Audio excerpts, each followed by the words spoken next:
Amy, welcome. Thanks for Hey, great to be it. with you. Thank Yes, in Oh, you. April. Thank you. we Appreciate love that, having April. you. You were at one of these protests today. Tell us about it. I was. So, as you know, Jen, in April, there was thousands of protests around the country. And my daughter and I decided to go to the one that was closest to us. There were lots, probably five or six within driving distance Wow. in northern Kentucky and southern Ohio. And so, what did I see? I saw a bunch of patriotic Americans. I saw a lot of signs. I saw a lot of regular people, all Yeah. different ages. Um, I saw one police officer the entire time, and I think he was directing traffic when I first tried to We need park that. the car We need somewhere, that. right? I mean, some of the roads were blocked off. Um, and they had one person who had heat stroke, so they had to bring in an ambulance for that. But for the most part, people were, well, 100% peaceful. And when I asked people, why are you here? It was Yeah. for a myriad of reasons. The first things that come out of people's mouths is we're tired of the sort of authoritarian tactics, the masked men going after people in their Right. homes, in their businesses.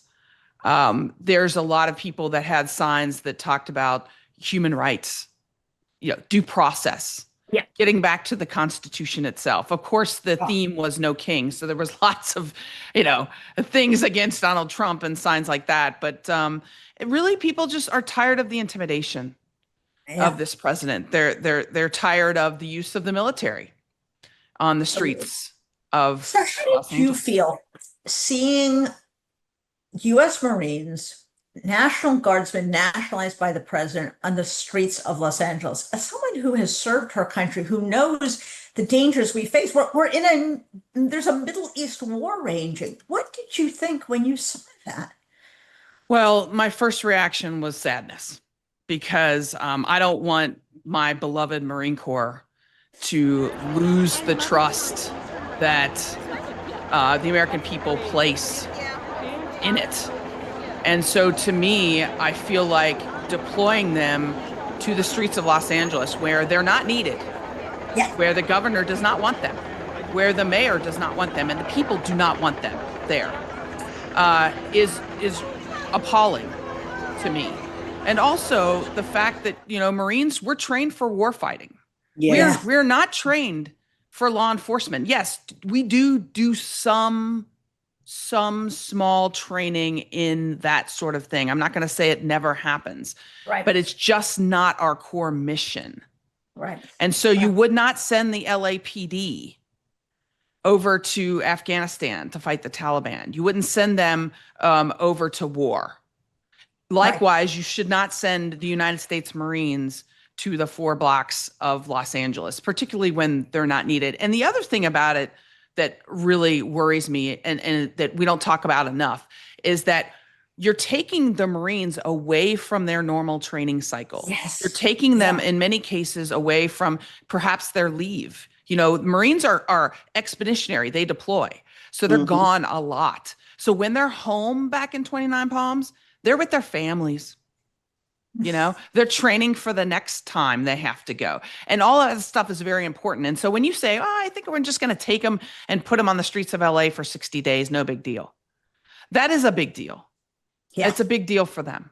And And that to me, and also what I hear from veterans is they're worried about the trust. yeah. That this trust is fragile that we have with our military.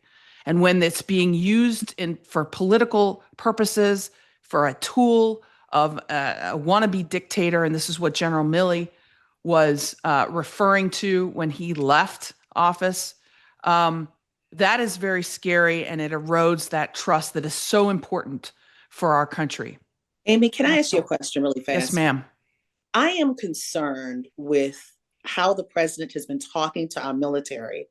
Just last week, how he had that event, and it was like a loyalty test for those who supported him. They stood behind him. Are you concerned that there's now more of a shift in the military that focuses more on the president versus the country and the Constitution?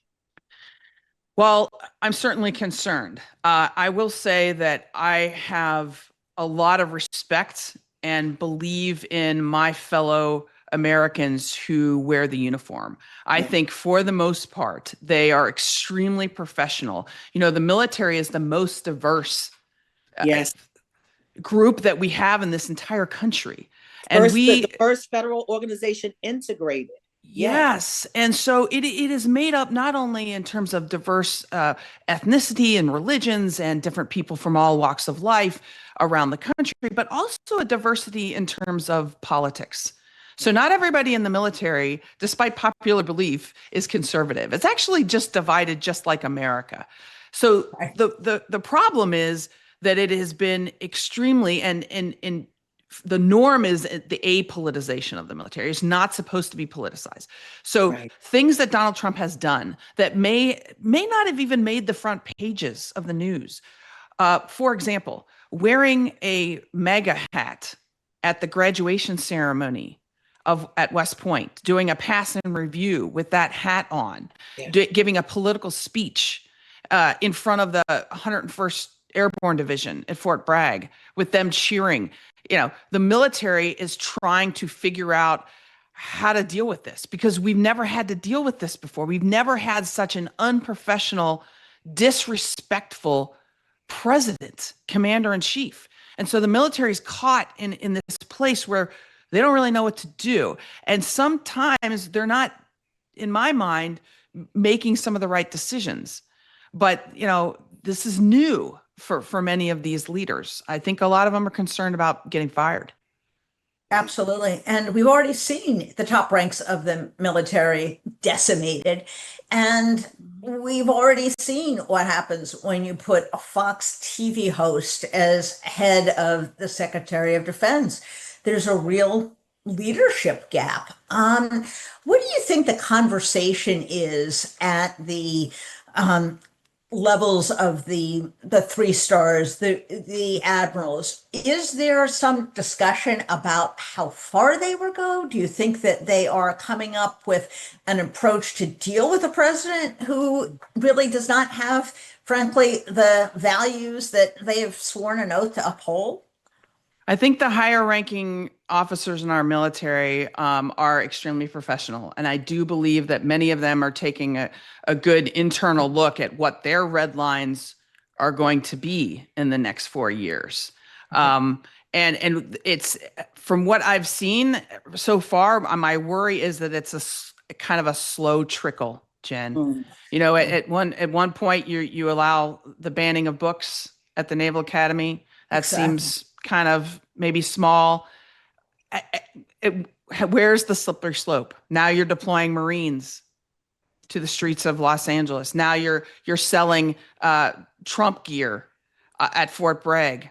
Before we're screening for soldiers that agree with his political agendas to stand behind him as if they are political props in a campaign rally. Where do the commanders, where does it end?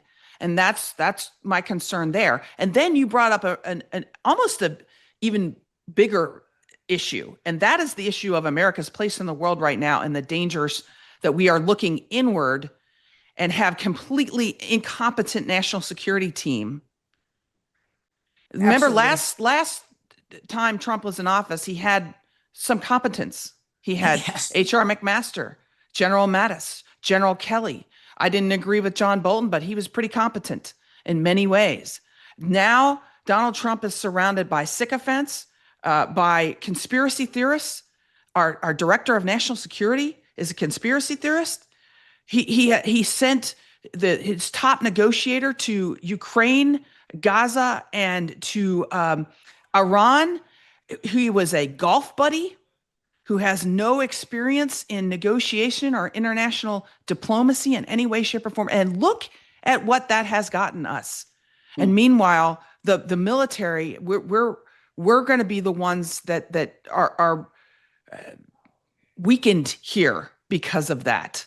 And that's not even bringing up the completely incompetent Secretary of Defense that he nominated and that the Senate confirmed, who gave up classified information before a major strike. Absolutely. And Amy, I think you raise, as we reach the end of our segment, a really critical part. Congress has a responsibility. The Senate voted to put these people there. If you don't like what Pete Hegseth is doing, if you don't like what is going on there, then go talk to Joni Ernst, who voted for this person. So, Amy, we cannot thank you enough for your service to the country, for your continuing work on behalf of veterans. Thank you so much. We'll look forward to having you back at the Contrarian. Take care. You bet. Thanks for what you do. Thank you.